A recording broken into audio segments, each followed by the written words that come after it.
Hello, welcome to this lesson of our study of PDE, that is our study of second order PDE. If you have not subscribed to the channel yet, kindly subscribe for more videos. Alright, so let's start. So in this lesson, I'll take you through how to solve second order that looks like this, okay, and these ones, okay.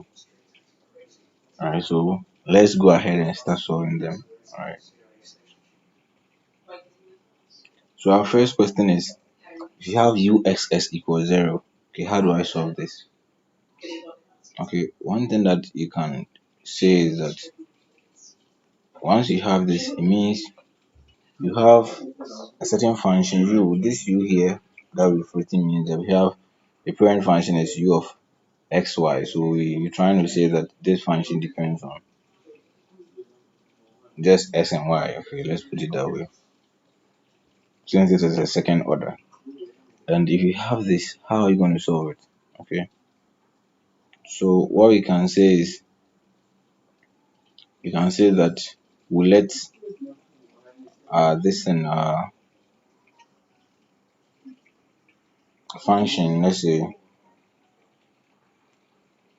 u of xy. Okay, since this is just with respect to one variable, I'm just going to show you how to solve this, and after that you will see that whenever you meet it, you can write the answer straight away. Okay, so since this is just with respect to only one variable here, that we have only ux's, you let some u of xy, okay, be equal to some e to the power rx, since it's just depending on x. Okay, and beside, or again, this is a second order, it looks like a second order ODE. Okay, and then you find your ux, and this is equal to r e to the power rx, and uxx will give me r squared e to the power rx. Okay, so I'll come back and insert these three equations into the main parent equation here, this equation. Okay, so when I insert it, this is uxs, so I have only uxs equals 0, so I have r squared erx equals 0. What we are interested in is finding r.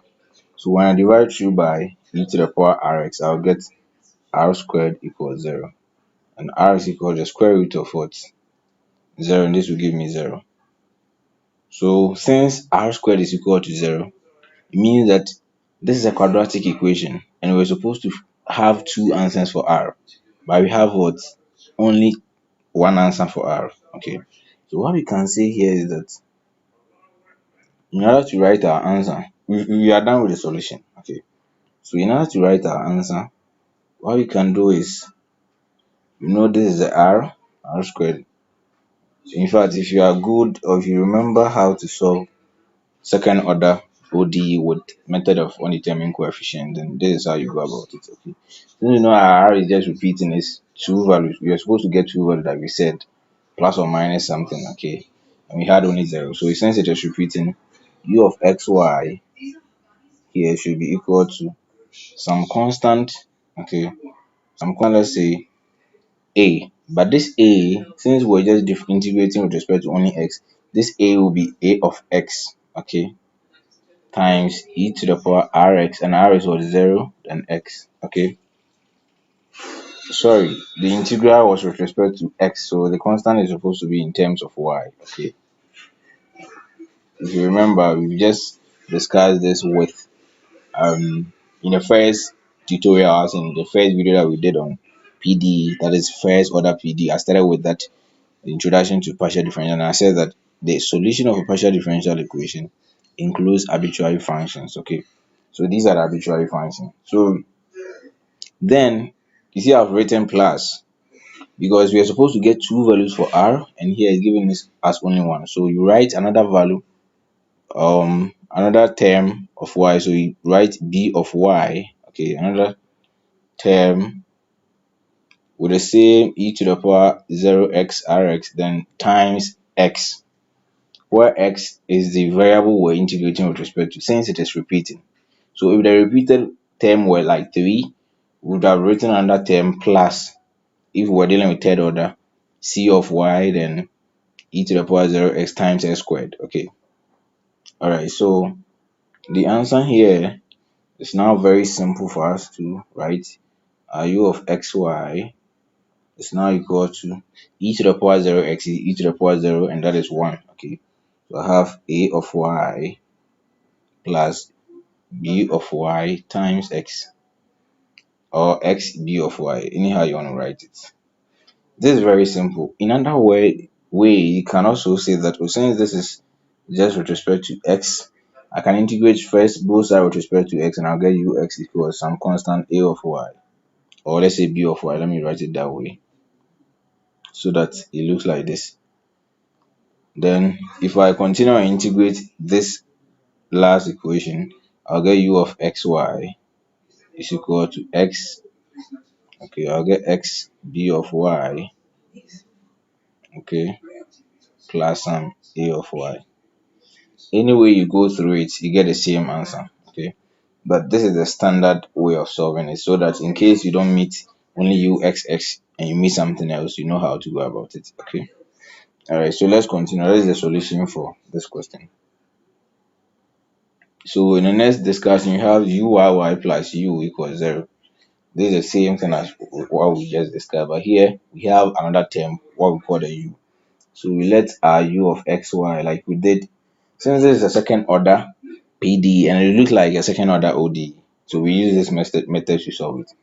Uxy equals, then what you do is e to the power rx. Okay. Then uy, since we have uy, you have to find uy, r e to the power rx, and then uyy. Okay, y here will be equal to r squared e to the power rx. Okay. So if I put these three equations back in the main equation here, okay, we have u of xy, which is the u in the main equation, this one. Okay. So when I put them back, uyy is what, r squared e to the power rx. Sorry, it's supposed to be ry rather. Okay. So sorry, just forgive me this part, since there's respect to y. Okay, I forgot. Kindly forgive me with that. It's supposed to be ry. Well,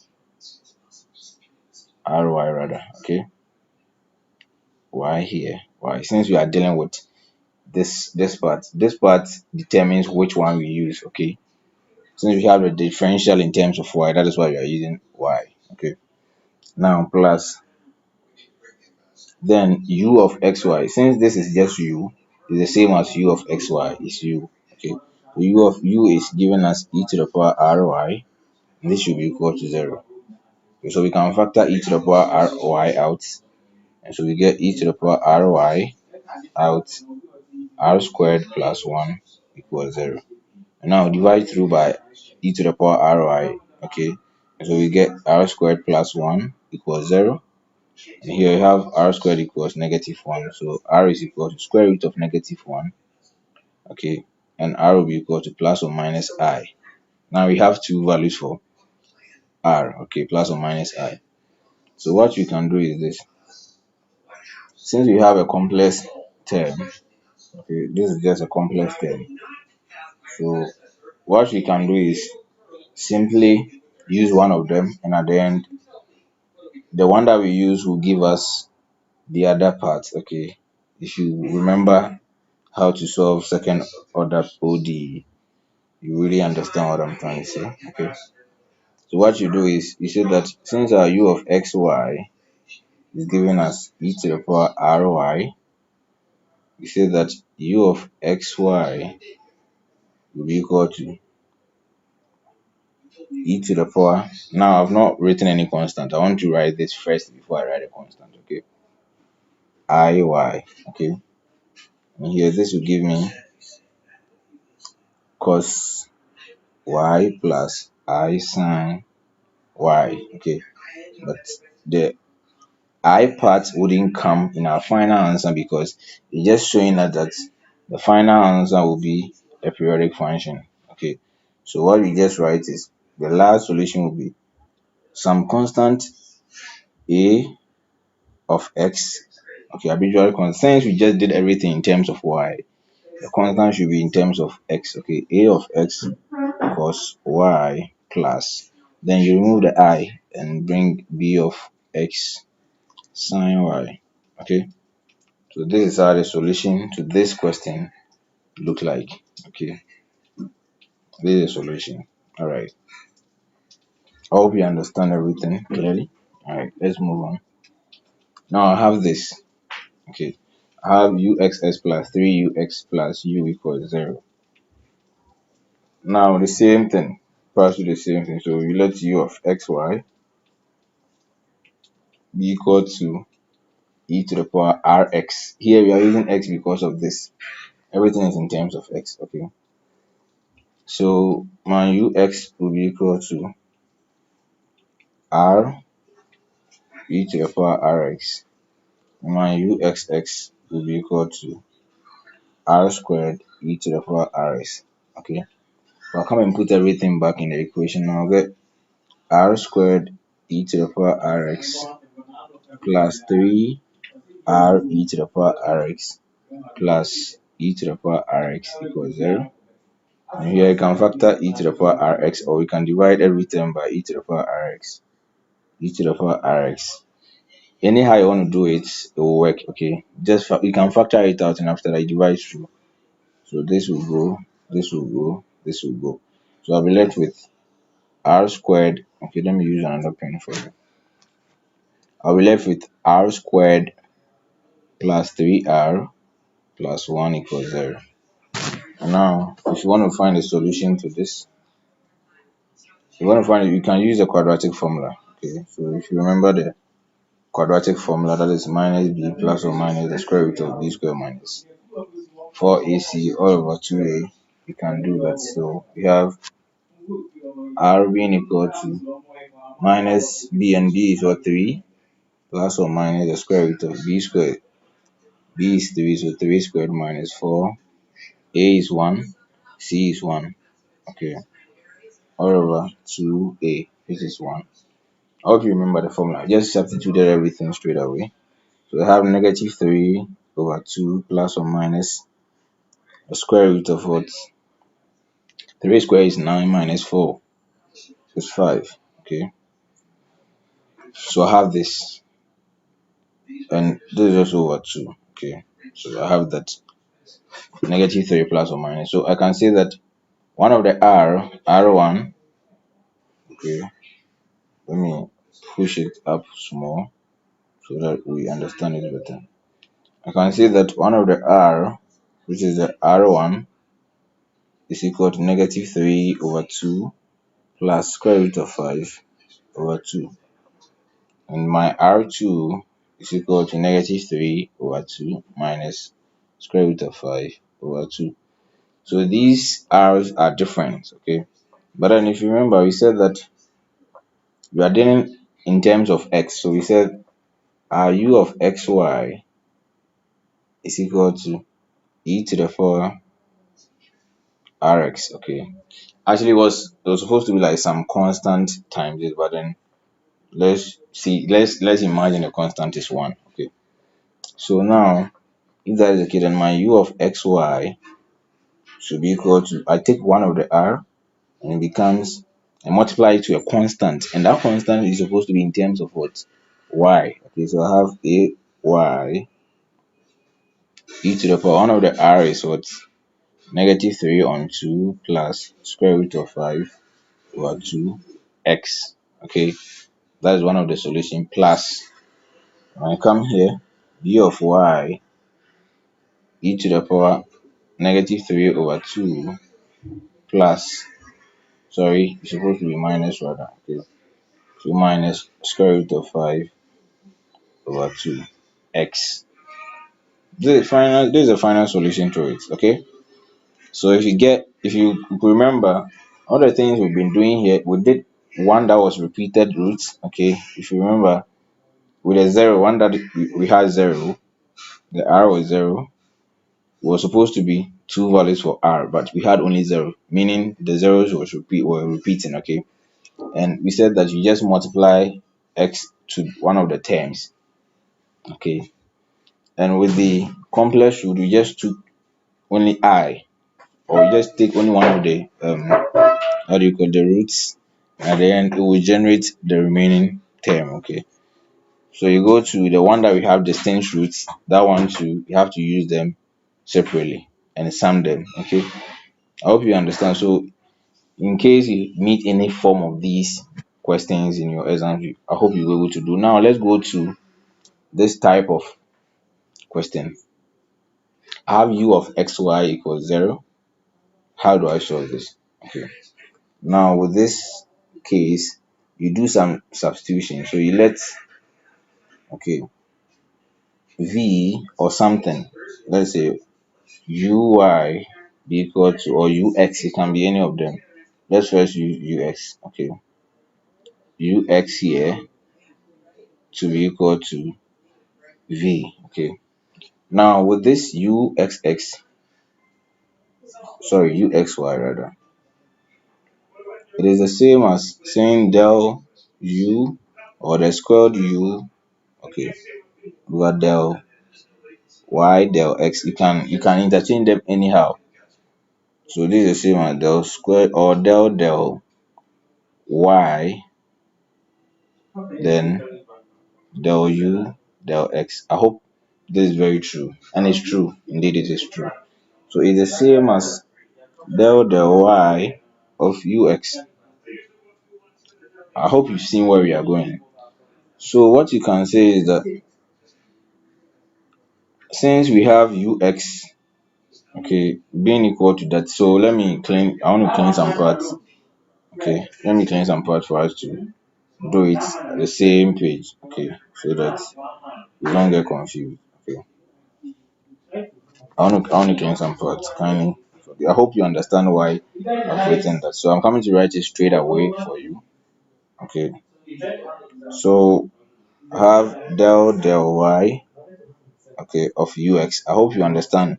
Now I went through the process, so and since that is the case, you have uxy being equal to del y of v, because we are saying that v is the same as ux. Okay, so this means that I have something called vy. Del y means vy. Hope you understand. So I have the whole of the equation now will turn to vy is equal to 0. And this is just a first order ODE. It's like a first order ODE. So what I will do is simply I'll say the solution of this is v of xy. Now this v also depends on both x and y. Okay, is equal to some constant. Okay, a of x or b. Let's say b of x. Since we did the differentiation with respect to y. Okay, or we did the integration with respect to y. Sorry. So we integrate both sides, we get v of xy, and then the answer is supposed to be equal to some constant. And this constant, since we are dealing with partial differential equation, we said it's supposed to be what? An arbitrary function. This should be a function in terms of x, since we are dealing with both x and y. Now we know that v is the same as what? Ux. So it means that ux here is the same as bx. Okay. So if I want to find my u of xy means I should integrate both sides with respect to x. And I have a function in terms of x here. When I integrate it, what will I get?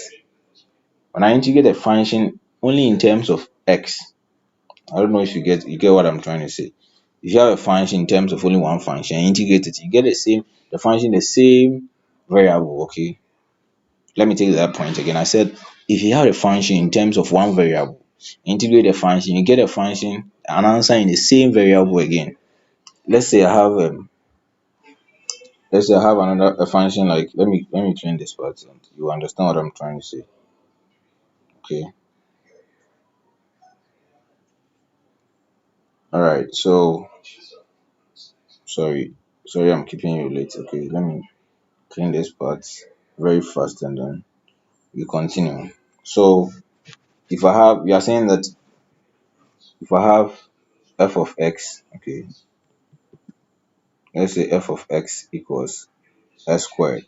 Now if I integrate this, I'll get 1 over 3 s cubed, let's say plus some constant c.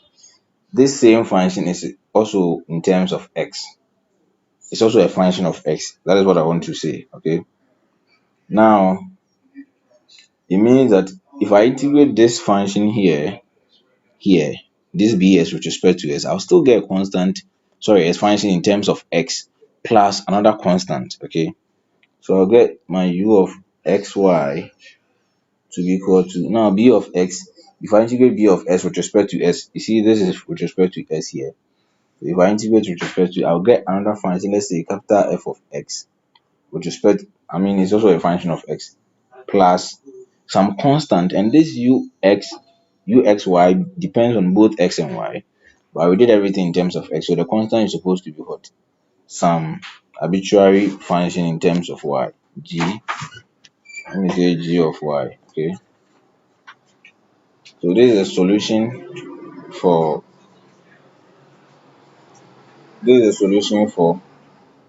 a question like this. Okay, so it's just two arbitrary functions that you sum them. You can even go through the differential of them, sorry, and you get the same answer as in, you first find the derivative with respect to x, then derivative with respect to y, you get 0. Okay. Alright, so let's continue to our last question and we'll be done for this lesson. So let's say I have a question like this: uxy equals minus minus 3uy. How do I go about this? Since I have this minus 3uy at the other side, what we can do is we send it to the other side of the equation. Okay, so you do uxy plus 3uy equals 0. This is what you do. Okay, now since you have this, what you can also do is, we just did some substitution previously, so you can pause the video and do it and see if you can solve it. Okay, so if you can't, let's continue with this. So you let, okay, uy, since I'm coming to let uy be equal to something, the reason is I have uy here and I have another uy inside this. Okay, so I hope you understand how we just separated them in our last discussion, in our last question. Okay, so what you can do is, since you have uy in both of them, what you do is you let uy be equal to some v. Okay, and this uxy is also equal to del x. Okay, del x of uy. I hope you can see it. It's the same as del squared u del s del y. It can be del x of del u del y, and that's the same as del x of uy. And this is equal to del x of what? V. Since uy is v, and this will give me vx. Okay, so if I substitute everything back in this equation, okay, this one, I'll have uxy now is the same as what? This vx. So I have vx plus 3v, because uy is the same as v, should be equal to 0. And this looks like a first order ODE, where our v also depends on both x and y. Okay, so with this substitution, how you can solve this is that you just use the integration factor, okay, or any method that you think can help you to solve this first order. You can work for you, but then let's use the integrating factor. Okay, the integrating factor is equal to e to the power integral of 3 dx, since we are dealing with x here, and this will give me e to the power 3x. Okay, so now I multiply everything. You know how this integrating factor thing work? You come and multiply your integrating factor through this 3e to the power 3x, okay, v, and it's equal to 0. We said this looks like d dx of the product of the integrating factor and your v. Okay, and this should be equal to 0. So we know that this will be the same as, let me pull it up here. Okay, this will be the same as d of e to the power 3x v should be equal to 0 dx. Okay, and now if you have this, what you can say is integrate both sides with respect to x. No, this side with respect to x, but this side with respect to e to the power 3xv. Okay, that is what you have there. So you have e to the power 3x v should be equal to some constant, and this constant should be in terms of y. Okay, f of y. Let me use some capital F of y or small f of y. Let me put it that way. Then e to the power 3. Sorry, that is what we have. Okay, so the final answer for our v here, or let me write it somewhere here. Okay, let me use another pen. Our v of xy should be equal to, now we divide through by e to the power 3, so we have e to the power minus 3x, then f of y. Okay, let me write it down here for you. Okay, this is equal to e to the power negative 3x, then f of y. Okay, so if this is what we have, let's go back to the top here and look at what we did. We said that v, okay, we said that v is equal to uy. Okay, that is the substitution with it. And now the solution for v has been given. Okay, so we come and substitute it back here for our uy, and then we solve for uxy. Okay, I hope the process is very, very simple. It's very, very simple process, but then you have to practice it so that it will be part of you forever. You're saying that our v here is equal to e to the negative 3x f of y. That's what we had. Okay, but uy is equal to that. Okay, so uy is equal to e to the negative 3x, sorry, some f of y. Okay, so now we are coming to do this integration on both sides with respect to y. Okay, this is the same as du, or let's say we look at it as del u. Okay, since it's a partial derivative, you have del u del y equals e to the negative 3x f of y. So I have del u is equal to e to the negative 3x f of y, and then u of xy will be equal to, now I'm integrating the whole of this with respect to y. So in terms of y, e to the negative 3x is a constant. Okay, so in terms of y, I said that e to the power negative 3x is a constant, and then with that, if I integrate, nothing will happen to the e to the power negative 3x. So the only problem we will have here is to integrate f of y. Okay, and so if I integrate f of y, I'll get some function in terms of y. So I'll get capital F of y plus some g of x. Okay, some constant in terms of x. So we can call it capital G of x. It can be any term, anything in terms of x. Okay, so this here is the solution to the PD that we were solving, that uxy should be equal to negative 3u. So this question has this solution. Okay, I hope you understood every process or every question that we passed through or want to. Okay, so if you have not subscribed to my channel, kindly subscribe to my channel, because in our next discussion, we'll do something like you have AUXX plus BUXY plus CUYY plus DUX plus EUY plus FU equals G of XY. If you have all these terms involved, how do you solve it? Okay,